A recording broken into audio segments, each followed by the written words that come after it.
नमस्कार।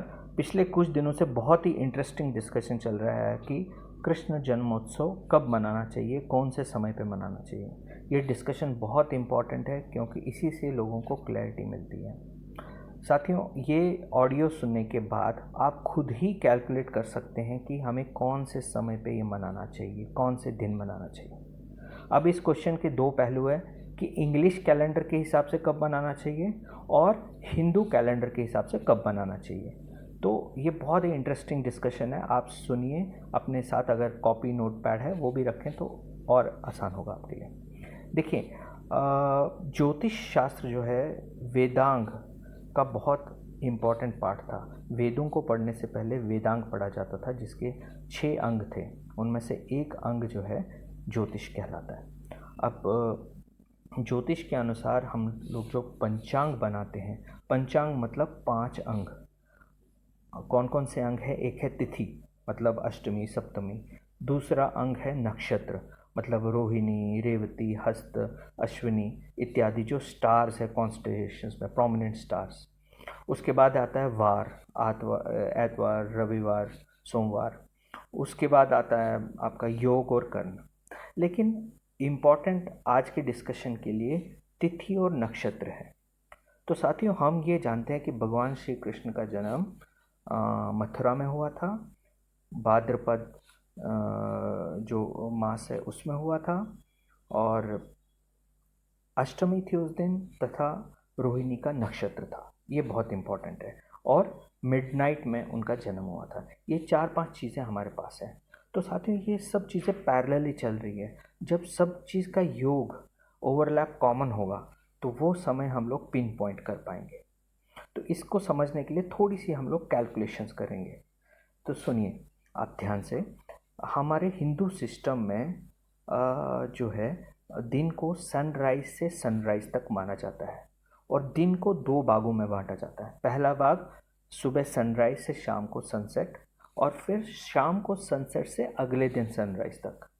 तो सुबह वाला जो टाइम है सनसेट, सनराइज टू सनसेट, उसको माना जाता है दिनमान। और शाम का जो सनसेट है और अगले दिन का सनराइज, उसको माना जाता है रात्रिमान।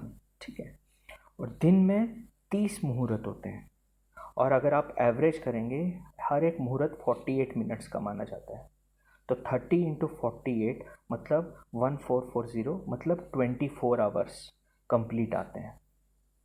लेकिन जब दिन और रात इक्वल होते हैं तब दिनमान और रात्रिमान दोनों 12-12 घंटे के आएंगे।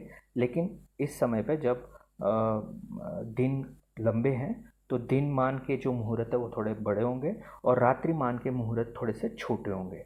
तो ये आप कॉन्सेप्ट समझ लीजिए। अब किस दिन मनाना चाहिए?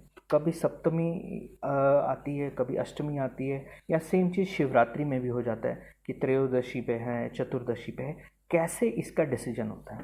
तो इसको डिसाइड करने के लिए निश्चित मुहूर्त जो है, निश्चित मुहूर्त जो है वो जिस तिथि पे पड़ेगा, अगर निश्चित मुहूर्त किसी तिथि पे पड़ेगा, उसी तिथि को हमको मनाना होगा वो फेस्टिवल। निश्चित मुहूर्त हिंदू सिस्टम में इम्पॉर्टेंट है। जिस तिथि में वो पड़ेगा उसी तिथि को हमको वो मनाना होगा वो फेस्टिवल। कि आइए समझते हैं कैसे। निश्चित मुहूर्त सनसेट के 8वें मुहूर्त से स्टार्ट होता है। तो अगर आप एग्जाम्पल लेंगे, भगवान श्री कृष्ण मथुरा में पैदा हुए थे, तो मथुरा में 30 अगस्त को 6:42 PM पे सनसेट होगा, और 31 अगस्त को 5:58 AM पे सनराइज होगा। तो अगर आप इनके बीच में आवर्स और मिनट्स निकालेंगे और उसको डिवाइड करेंगे 15 से, क्योंकि आपको याद है पूरे दिन में 30 मुहूर्त होते हैं, दिनमान में 15, रात्रिमान में 15। तो आप 15 से जब डिवाइड करेंगे तो एक मुहूर्त का अवधि आएगा 45.067। देखिए बहुत इंपॉर्टेंट है, क्योंकि दिन की अवधि है एवरेज जो है 48 मिनट्स का है। लेकिन चूंकि दिन लंबे हैं तो दिन के मुहूर्त थोड़े लंबे होंगे और रात के मुहूर्त थोड़े छोटे होंगे। 45.067 मिनट्स एग्जैक्टली एक एक मुहूर्त आता है। अब मैंने क्या बोला? निश्चित मुहूर्त 8th मुहूर्त से शुरू होता है सनसेट के बाद।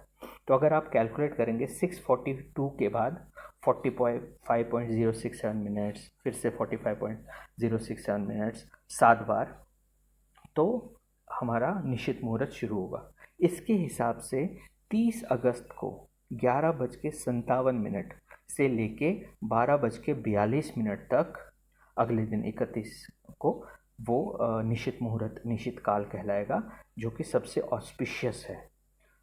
अच्छा, अब इसमें क्या है कि 11:57 PM जो है, उस टाइम हमारी अष्टमी चल रही है।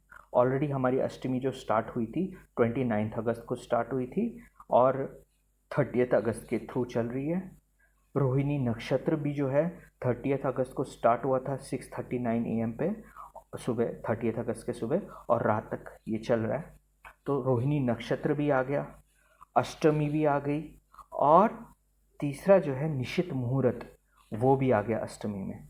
तो भगवान श्री कृष्ण का जो जन्म है आज के हिसाब से मथुरा में 11:57 पे हुआ है, और उस समय जो है निश्चित मुहूर्त भी है, ठीक है, और रोहिणी नक्षत्र भी है और अष्टमी भी है। तो ये तो पक्का हो गया कि 30 अगस्त को 11:57 से हम लोग भगवान श्री कृष्ण का जन्म उत्सव मना सकते हैं।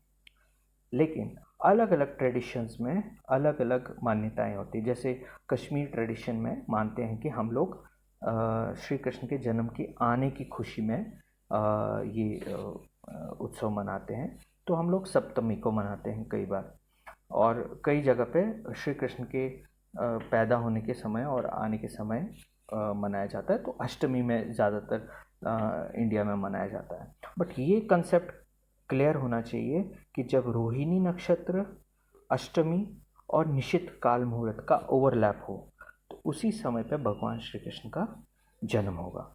तो मुझे आशा है आप लोगों को इस चीज़ की क्लैरिटी हो गई होगी, और आप खूब खुशी से मनाएं ये फेस्टिवल, और अपने जो नए यंग हमारे बच्चे हैं उनको भी इसके बारे में पता चले कि ये कितनी प्रिसाइज कैलकुलेशन होती है, जिससे हमारे शास्त्रियों ने ये डेट निकाला है।